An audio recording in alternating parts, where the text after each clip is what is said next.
बिस्मिल्लाहिर्रहमानिर्रहीम। अस्सलाम वालेकुम डियर स्टूडेंट्स।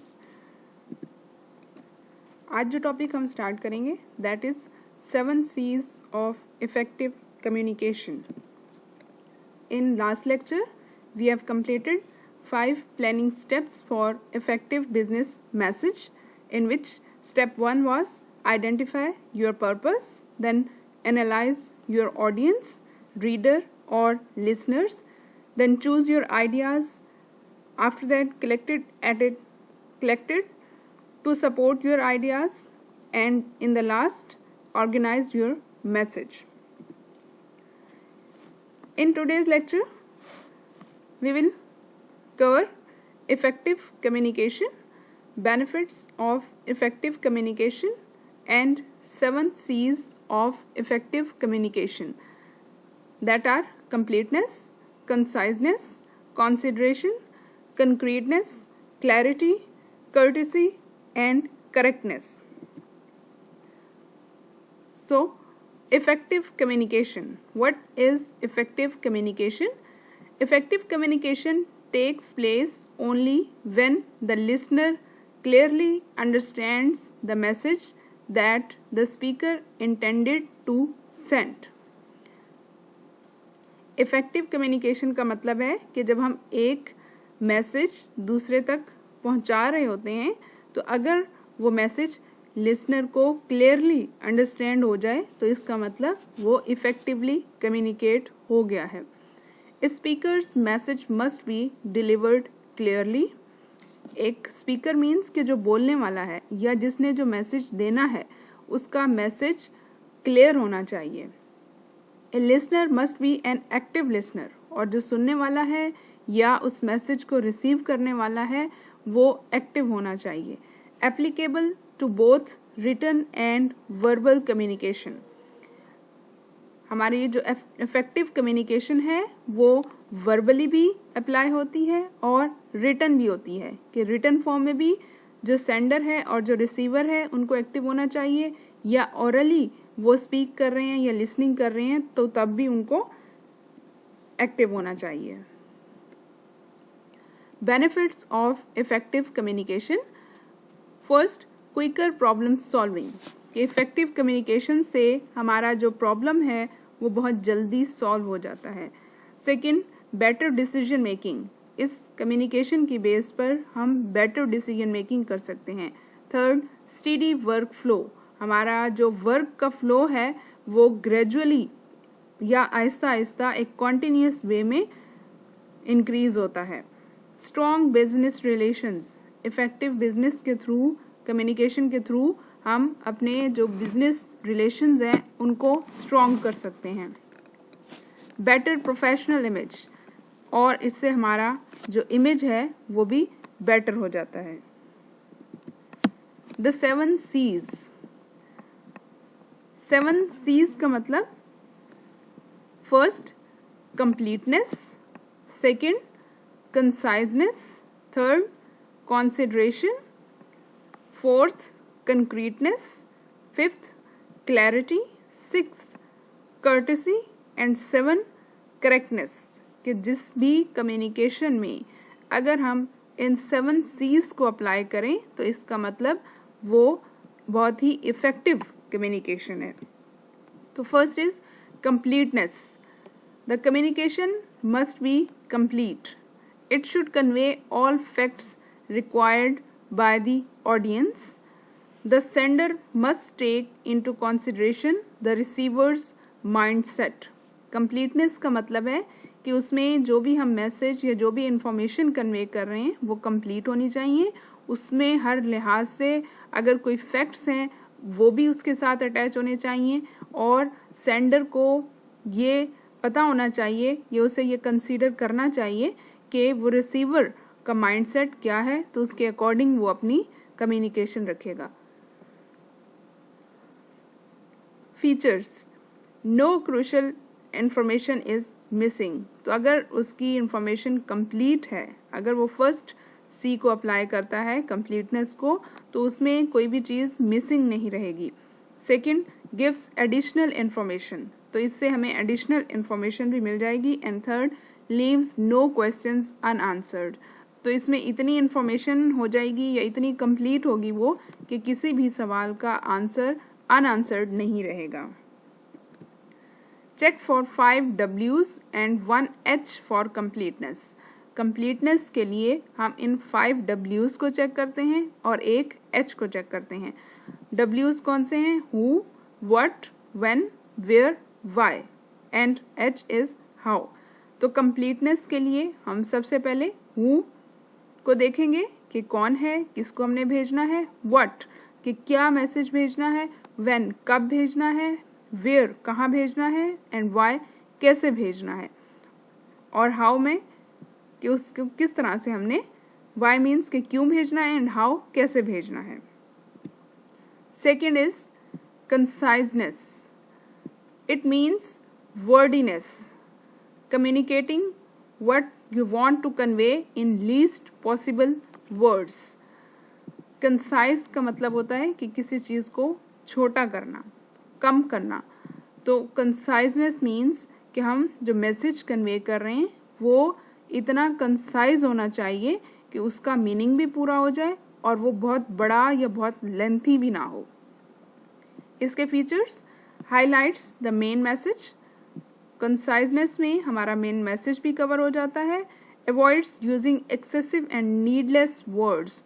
तो इसमें एक्स्ट्रा डिटेल और जो वर्ड्स होते हैं वो अवॉइड हो जाते हैं। Provides short and essential message in limited word. तो उसे हम कम पैराग्राफ में एक लिमिटेड वर्ड्स में उसका जो मैसेज है वो हम कन्वे कर सकते हैं।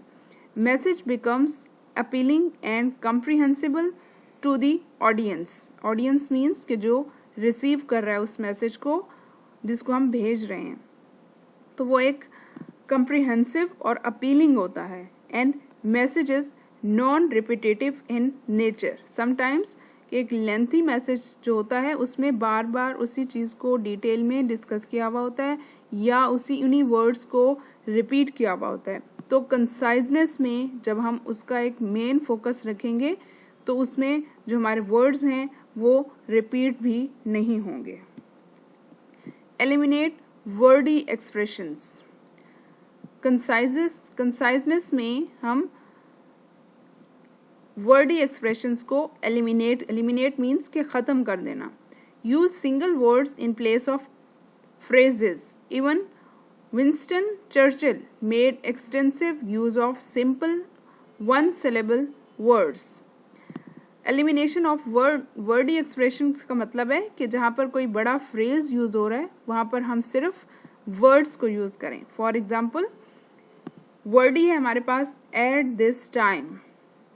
अब इसमें 3 हमारे पास आ रहे हैं वर्ड्स, और अगर हम इसको कंसाइज कर दें, शॉर्ट कर दें तो नाउ, अब, तो इसका मतलब हमने इसको शॉर्ट फॉर्म में कर लिया। इसी तरह से due to the fact that, इसका मीनिंग भी देख लें, और अगर हम इसको कंसाइज कर लें तो बिकॉज, तो इसका मीनिंग भी सेम है। तो इन दोनों एग्जाम्पल्स में हमने वर्ड्स को बिल्कुल शॉर्ट कर दिया है लेकिन उसका मीनिंग सेम है। Cut it short due to the fact that. अब ये पूरा एक हमारे पास फ्रेज है लेकिन हम इसको शॉर्ट कैसे कर सकते हैं? बिकॉज, इसका मीनिंग भी सेम है। एम्प्लॉयड द यूज ऑफ, तो इसमें सिर्फ यूज का वर्ड भी हम यूज कर सकते हैं। बेसिक फंडामेंटल्स कंप्लीटली एलिमिनेट, तो इसमें जस्ट फंडामेंटल्स का वर्ड आ सकता है। ऑल्टरनेटिव चॉइसेस, तो इसमें सिर्फ ऑल्टरनेटिव को हम लिख सकते हैं। एक्चुअल एक्सपीरियंस, इसमें सिर्फ एक्सपीरियंस आ सकता है। कनेक्टेड टुगेदर, इसमें सिर्फ कनेक्टेड आ सकता है। फाइनल रिजल्ट, तो इसमें सिर्फ रिजल्ट को हम फोकस कर सकते हैं। प्रूफ कंक्लूसिवली, तो इसमें मीनिंग इसका यही है, तो इसको हम प्रूफ भी कर सकते हैं। And in as few words as possible, तो इसको हम कंसाइजली भी कर सकते हैं। तो इस तरह से अगर हम वर्ड्स को कट करके, उसका मीनिंग चेंज नहीं होगा लेकिन उसका जो डिटेल है वो कम हो जाएगी। Third, consideration implies stepping into the shoes of others. Take note of audience view points, background, mindset, educational level, etc. Envisage your audience, their requirements, emotions and problems. Consideration का मतलब है कि हमने अपनी ऑडियंस को कंसीडर करना है कि उसका माइंड क्या है, उसका बैकग्राउंड क्या है, उसकी एजुकेशन क्या है, या उसके प्रॉब्लम्स या उसकी इमोशंस क्या हैं.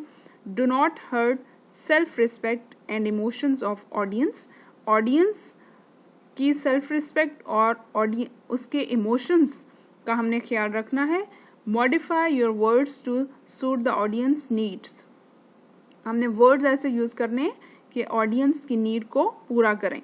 तो कॉन्सिडरेशन में हमने अगले बंदे का एक माइंडसेट देखना है, जिसको हम मैसेज कन्वे कर रहे हैं कि वो किस नेचर का है, उसके बैकग्राउंड, उसका इमोशंस और उसके बाद उसका रिएक्शन कैसा हो सकता है. तो उसके अकॉर्डिंग हम उन वर्ड्स को यूज़ करेंगे. तो features: emphasise on you approach, show optimism towards your audience, empathize and exhibit interest in audience to stimulate a positive reaction. उसके बाद concreteness. Be particular and clear rather than fuzzy and general. Concrete का मतलब होता है कि एक हम particular या स्पेसिफिक हो जाएं अपने रिजल्ट के बारे में. It strengthens the confidence. Concrete messages are not interpreted. इसके भी फीचर्स हैं. It is supported with specific facts and figures. Make use of words that are clear and that build the reputation. तो इसमें concreteness में हम general से हटके specific चीज़ की बात करते हैं. For example, vague, general or indefinite. In 1996, the GMAT scores averaged 600. By 1997, they had risen to 610. अगर इस स्टेटमेंट को हम कंक्रीट या प्रिसाइज करें, student GMAT scores are higher, तो सिंपली हमने इसमें कोई डिटेल नहीं दी कि किस ईयर में उसका स्कोर्स का एवरेज कितना था और उसके बाद किस ईयर में कितना चेंज हुआ. हमने सिंपली उसमें एक स्टेटमेंट दी कि स्टूडेंट्स का जो स्कोर रेट है वो बढ़ गया है. तो वेग का मतलब होता है अनक्लियर, जनरल या इनडेफिनिट. तो उससे हटकर हम जब किसी चीज़ को कंक्रीट या प्रिसाइज करते हैं तो उसमें हम एक छोटी स्टेटमेंट देते हैं जिसका मीनिंग सेम होता है लेकिन उसमें उतनी डिटेल नहीं दी हुई होती. Fifth, clarity. Clarity emphasize a specific message or goal at a time rather than trying to achieve too much at once. Clarity simply means कि आपका मैसेज क्लियर होना चाहिए, आपका जो गोल है, ऑब्जेक्टिव है, वो क्लियर होना चाहिए. Features: it makes understanding easier. तो इससे हमारी जो अंडरस्टैंडिंग है सुनने वाले की भी और भेजने वाले की भी वो भी क्लियर रहती है. Clarity of thoughts and ideas enhances the meaning. तो हमारे जो थॉट्स और आइडियाज़ की क्लैरिटी है उससे हमें उनके मीनिंग्स समझने में आसानी होती है. For example, use simple words. अब जैसे वर्ड है सब्सीक्वेंट, तो इसको हम लेटर भी कह सकते हैं. एक्सीड, इसको हम एग्री भी कह सकते हैं. एंडीवर, इसको हम ट्राई कह सकते हैं. सुपरसीड, इसको हम रिप्लेस कह सकते हैं. एंड डिस्क्लोज, इसको हम शो कह सकते हैं. तो अगर हम क्लियर वर्ड्स को यूज़ करें और सिंपल वर्ड्स को यूज़ करें तो उससे हमारा मैसेज और ज़्यादा क्लियर हो सकता है. 6. Courtesy shows sender's expression and respect to the receiver. Courtesy में जो मैसेज भेज रहा है, मैसेज का जो सेंडर है उसका एक्सप्रेशन शो होता है कि उसकी नेचर क्या है, वो कितना रिस्पेक्ट दे रहा है आपको. The sender of the message should be sincerely polite, judicious, reflective and enthusiastic. इसके भी फीचर्स हैं. Taking into consideration both viewpoints and feelings of the receiver. Courteous message is positive and focused at the audience. Use terms showing respect for the receiver of message. It is not at all biased. Biased का मतलब होता है error, तो इसमें error नहीं आता. And last is correctness. Implies there are no grammatical errors in communication. Correctness का मतलब कि उसमें कोई mistake नहीं है. तो जो हम communicate कर रहे हैं मैसेज, उसमें कोई grammatical mistakes नहीं है. Features: the message is exact, correct and well timed. Exact means कि उसमें कोई extra material नहीं है, correct है, कोई grammatical mistake नहीं है, and well timed कि मतलब उसको हमने timely send किया है. Correct communication boosts the confidence level. Correct जितना भी होगा उतना आप confident रहेंगे. Correct message has impact on the audience और readers. तो इसका एक positive impact आता है audience पर या readers पर. Precision and accurateness of facts and figures given importance. इसमें accurate और exact figures भी हमारे अप्लाई होते हैं. And use appropriate and correct.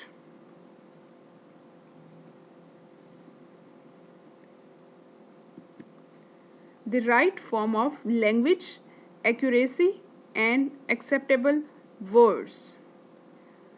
Select the right level of language for your communication, either formal और इनफॉर्मल. हम जब भी कम्युनिकेट करते हैं तो इन 7 C's से हटकर हम अपनी लैंग्वेज, एक्यूरेसी और एक्सेप्टेबल वर्ड्स को भी देखते हैं. तो उसमें सबसे पहले है कि हम अपनी फॉर्मल या इनफॉर्मल लैंग्वेज को सही तरीके से यूज़ करें. Realise that formal language is most often used in business communication. तो हमारी जो कम्युनिकेशन है उसमें नॉर्मली फॉर्मल लैंग्वेज यूज़ होती है.